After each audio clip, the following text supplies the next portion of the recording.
How's it going, everyone? Larry here with the Farmstead Way, and upon popular request, demand, whatever, I finally got my wife down here to do a video about us first meeting and marriage advice and all the fun things that people on YouTube want to know about us. So, some of you guys sent in some questions.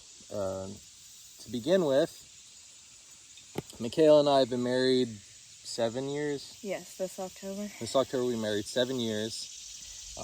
Little background. Michaela was the first girlfriend I ever had, the only girlfriend I ever had. And I was 22 and you were 19 when we got married. So pretty young, and according to some people, dumb to get married that young in this day and age, because I guess people aren't getting married till their 30s because everyone likes to play house, and we didn't play in a house. So if I can keep it going, the wind's kind of dumb right now. I'm smoking out of this St. Pius Day Peterson some Meriwether Lewis by the Country Squire. I am not totally sure what I think about it yet, because I feel like it's way overdone on the Black Cavendish, which really makes it a little bit more aromatic than I like, but it's not bad.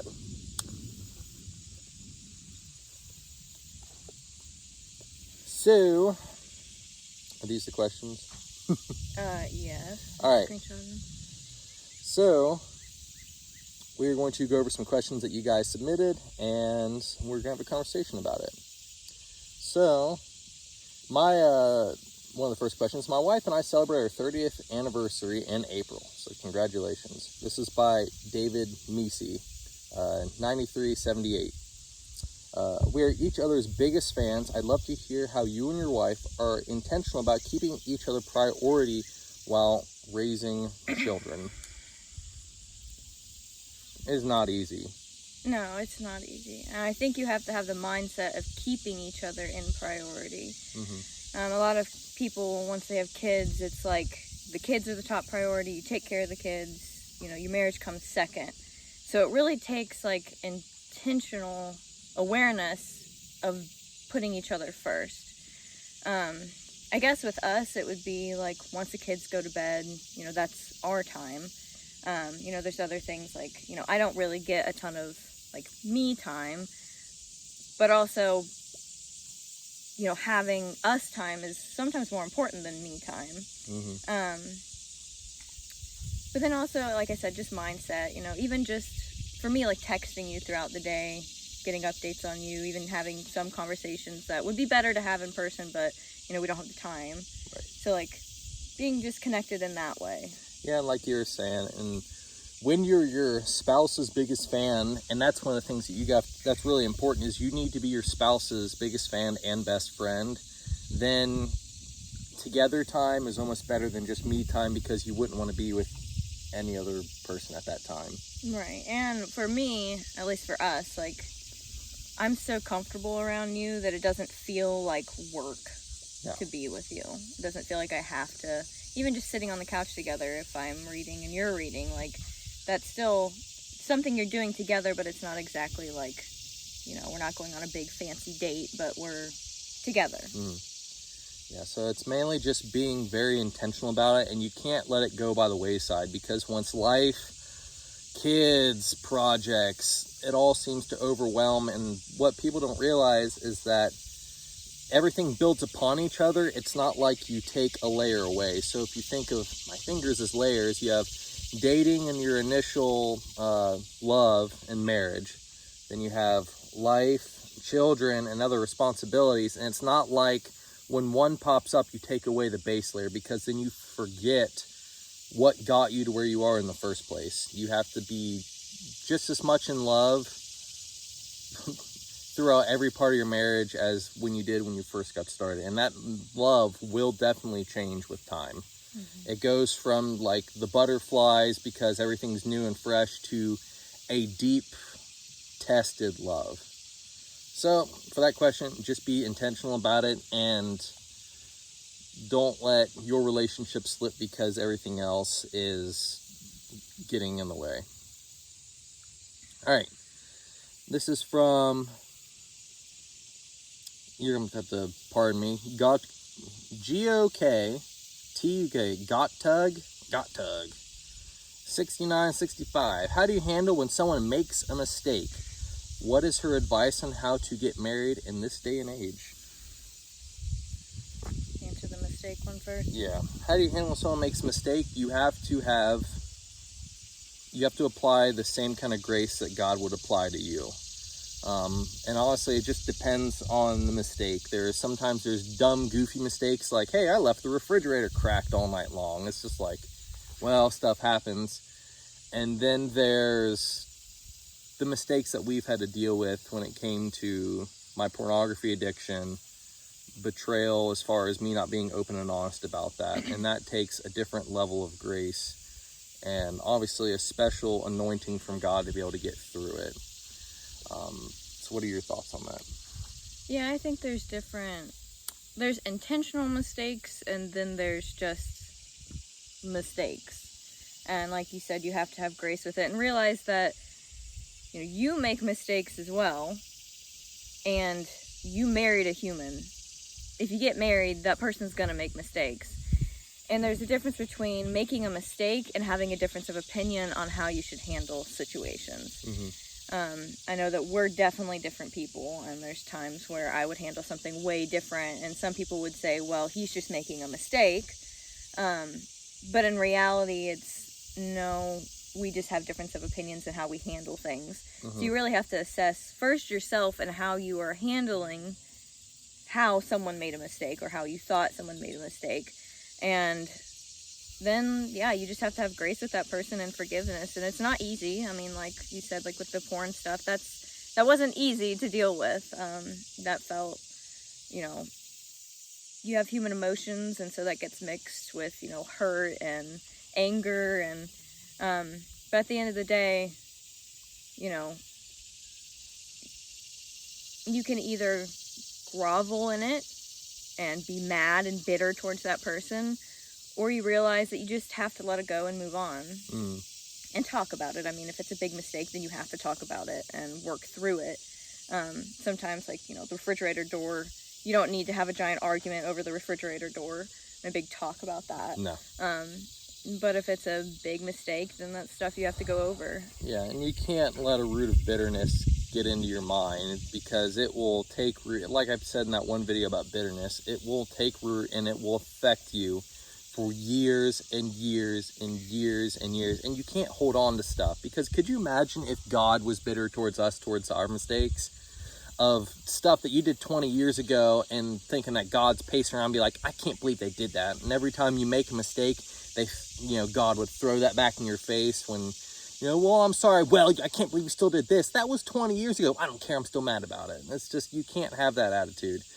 You have to address it and move on. Now, the time to get aggressive with that kind of stuff is they keep making the mistake and they refuse to change. Mm-hmm. There has to be repentance, or else grace really is hard to give, because you're not really deserving of it, because you're not making a change. And how to get married in this day and age?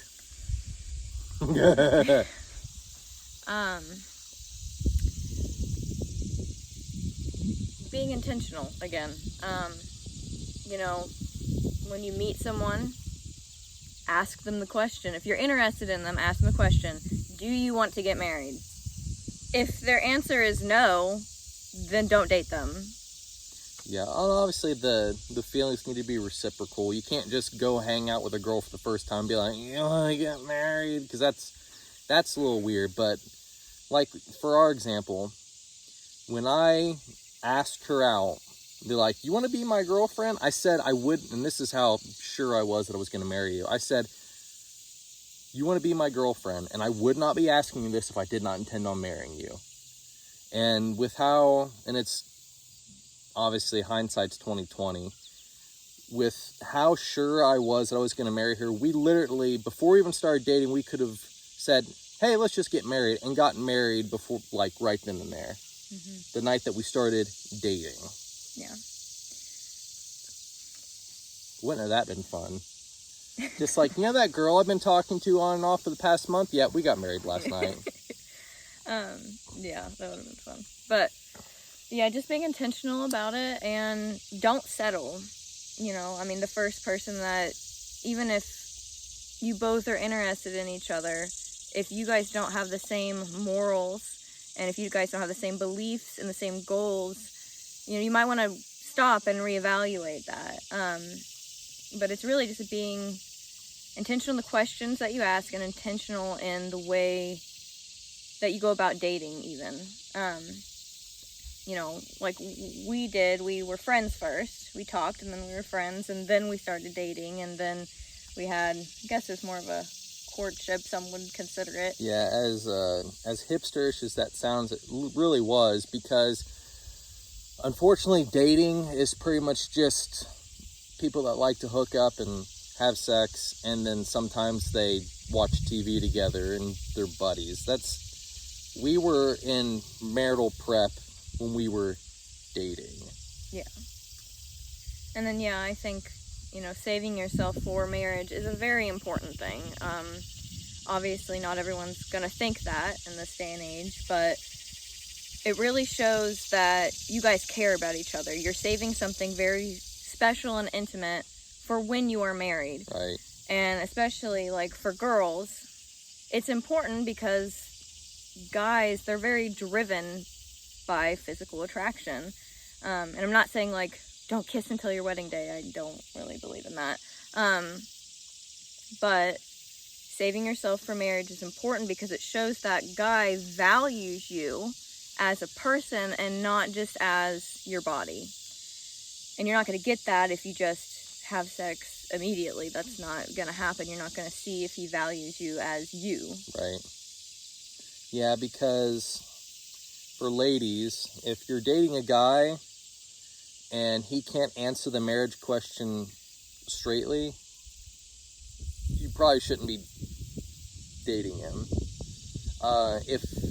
Obviously things will happen. It's like, yeah, I'd like to marry you, and you date, and you find out that's not going to work, and you break up. That's one thing, but I don't know. There's too many guys out there that would rather put a condom on than put a ring on. I'm going to just be open and honest about it. And if you're with that kind of guy, no.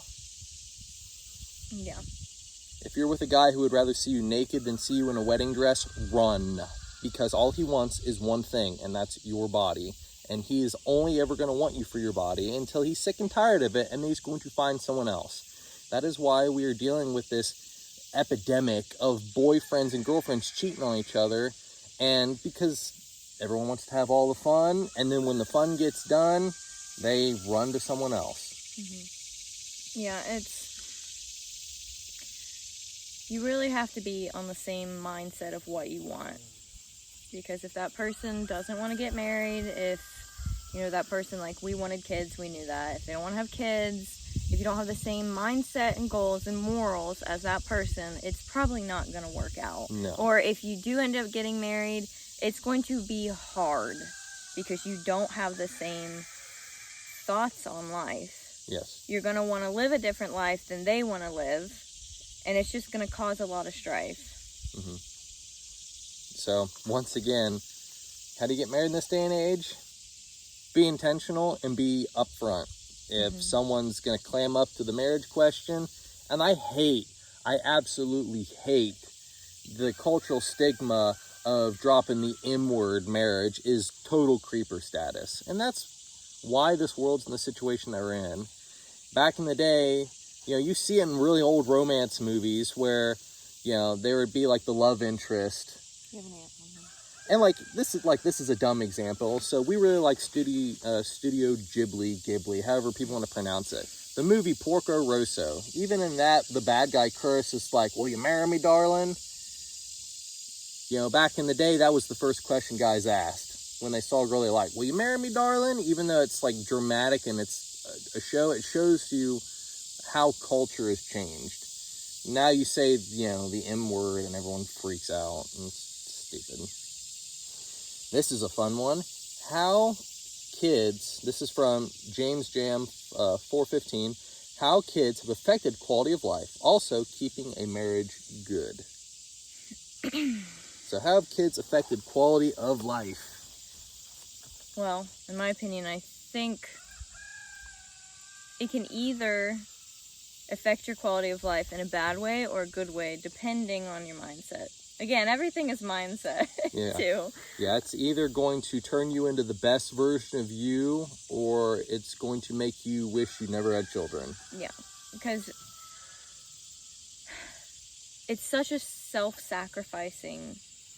It's the most self-sacrificing thing you will probably do in your life. Between marriage and having kids, you can either focus on all the things you have to do and get really bitter and upset and, just grovel in self-pity, and really focus on that. And that can make your quality of life bad because you're focusing on all the things you have to do.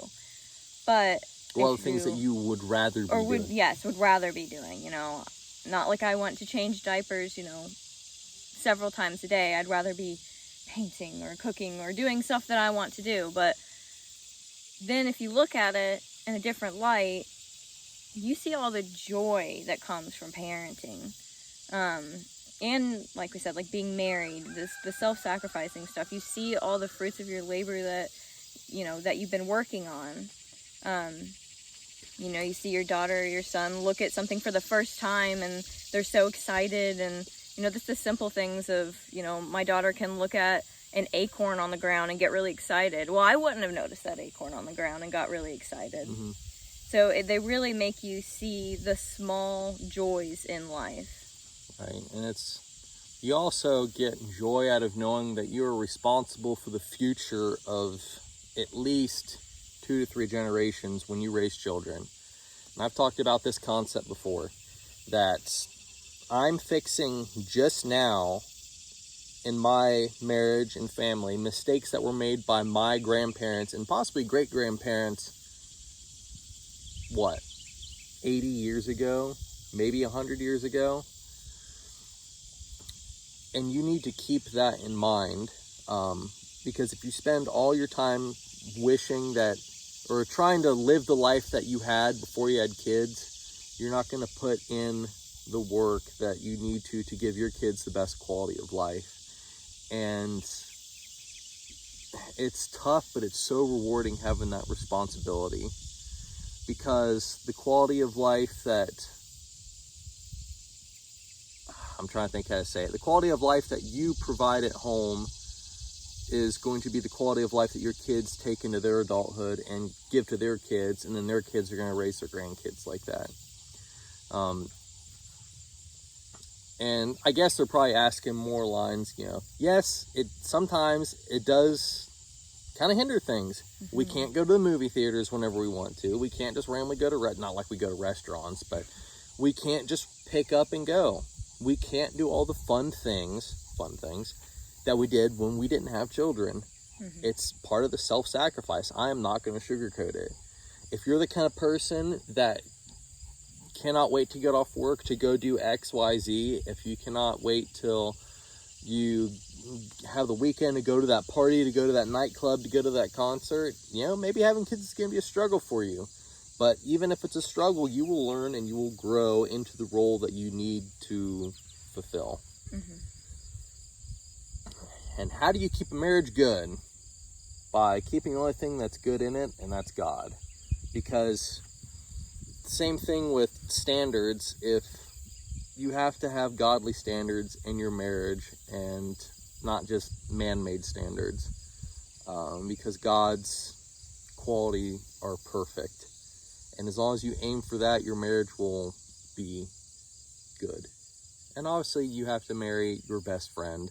You have to focus on your marriage and just apply the grace that God gives us every day.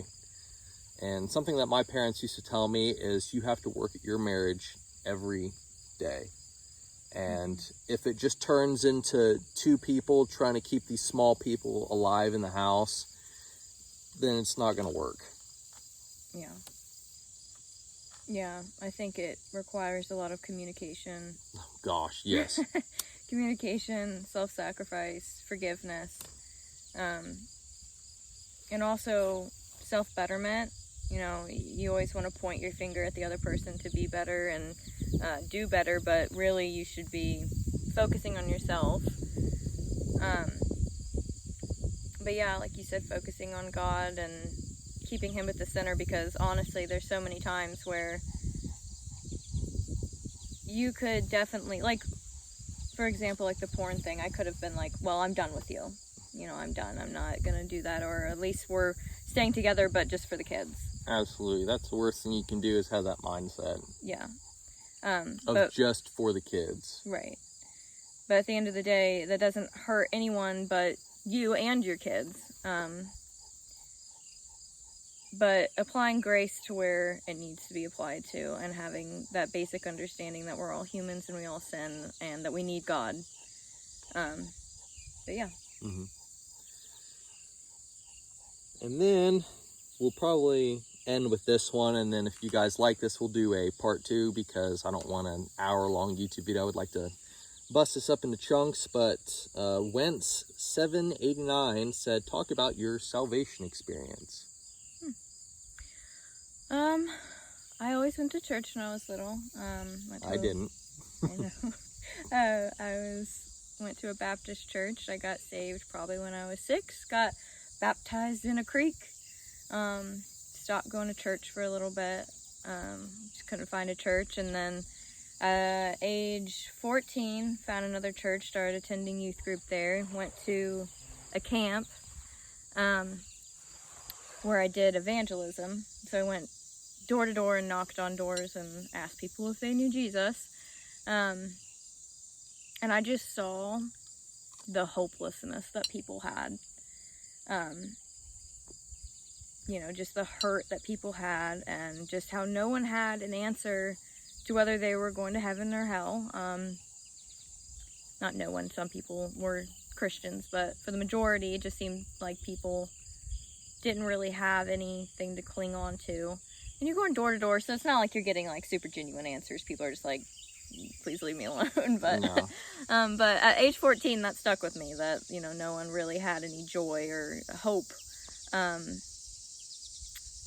And so it was the last day in camp, and they were playing Jesus Paid It All, and I just kind of lost it. I went up front to my youth group teacher, and I said I want to rededicate my life to Christ. And that's that, basically. And then it's funny, because my story is a little different. I was not raised in church. We went to church on Sundays. Not on Sundays. We went to church on Easter Sunday every year. My great-grandmother, Geraldine Van Hoos, she went to church. And that was, so I went to church once a year for, gosh, most of my childhood. My parents weren't raised in church, but I had a buddy in school who, I think he's a Orthodox priest now. I don't know. He's a great guy, sweet bass player. But he invited me to his church, and I just started going. Now, I heard the salvation message always, like at every Easter service. So growing up, I never had the doubts or anything. I always knew that Jesus Christ is Lord and Savior. There's a God. And I just always believed it, but I never made that intentional step towards salvation.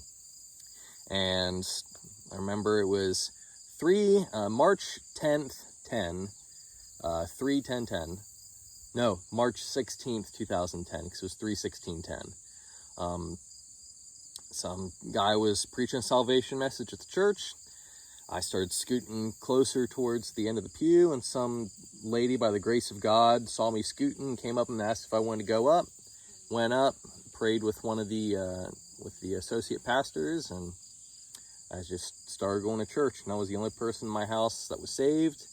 And then over the years, my dad, my mom, and my brother, and my aunt have given their lives to the Lord, which is just awesome. And I don't know, I always just kind of lived a okay life. And that's something that we were like discussing when we were going over these questions. If you don't have a crazy salvation experience, that's okay. Not everyone has to be like, yeah, I was a drug addict and a drug dealer, and I was in prison 15 years, and I gave my life to the Lord, and now I'm doing this giant, millions of people save ministry, because it's easy to get discouraged by the people, and it seems like they hit rock bottom and literally they shoot to 10 million views on YouTube talking about their testimony. I think those people are needed, and that's good. It's great to hear those testimonies. But it's also great to hear how you were grounded from the very beginning, and that, you know, your faith is solid. And like you said, you don't need a giant, huge testimony. There's no reason to feel guilty about, you know, not having this huge testimony that you can share with people. The testimony of that you were saved young, or you were saved and it really, you know, wasn't a giant experience, that is also needed. That is also good, to have that grounding and to have that just solid base, if that makes sense, to go off of.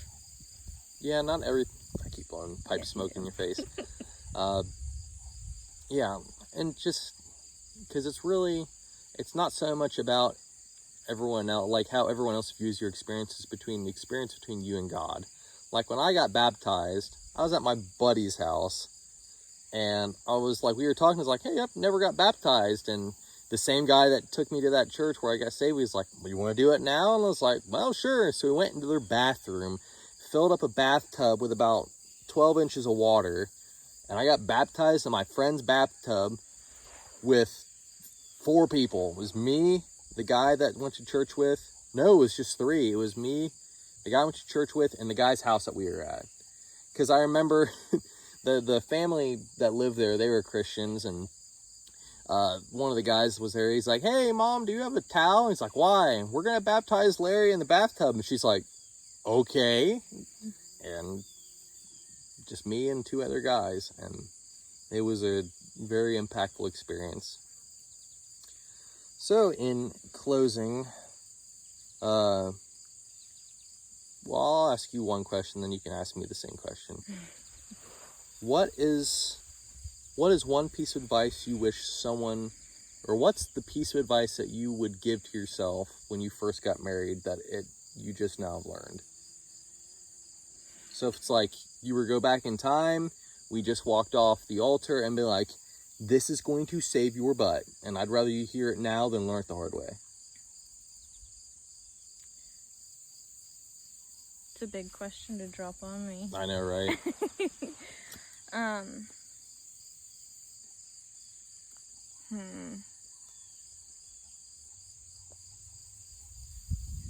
think it would be focus on bettering myself. You know, focus on working on your anger, working on forgiveness. You know, don't keep blaming someone else for your problems. I think that's something I struggled with a lot when I was younger, was that I just wanted to blame other people and never work on myself.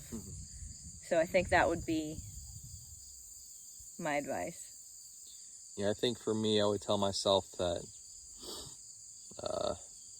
this is about service towards your family. Because I grew up very independent, and I brought a lot of those independent tendencies to our marriage. And when we first got married, I was just getting into touring as a guitar player, which was my dream when I was a teenager.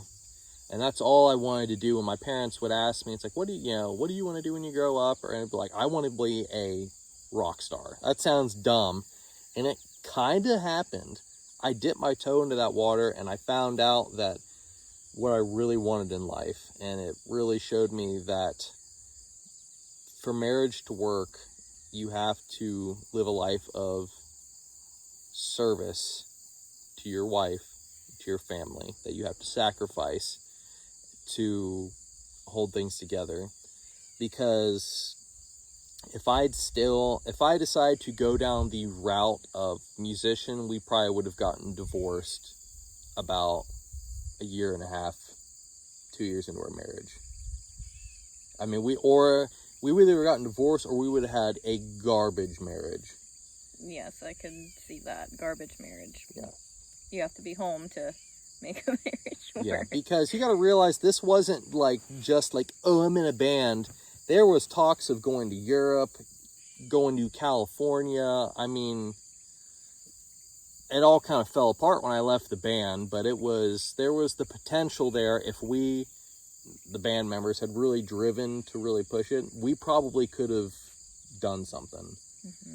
And I would have been putting myself before my family. And I remember you telling me a testimony of Slash from Guns N' Roses, that his wife, what? There's a spider on me. Oh no. Okay. Anyway, that Slash from Guns N' Roses' wife said that his guitar comes first in everything. That before his marriage, before his kids, he is a rock star guitar player. You know, if he would have a newborn child born and his wife's 6 and there's a tour coming up, Slash is going on tour. And I did not want to live that life. So I chose to put aside my childish dreams and become the man that I am today. And I'm glad I did it. Because, well, it fell apart soon after I left. But it helped me to mature and grow up and put myself second to the marriage. Or help put my family and my wife first. And all my ambitions and pipe dreams second. So, if you like this video, or if you have any more comments or questions, just drop them in the comment box below. Like, share, subscribe, and we will catch you guys next time. So, take it easy.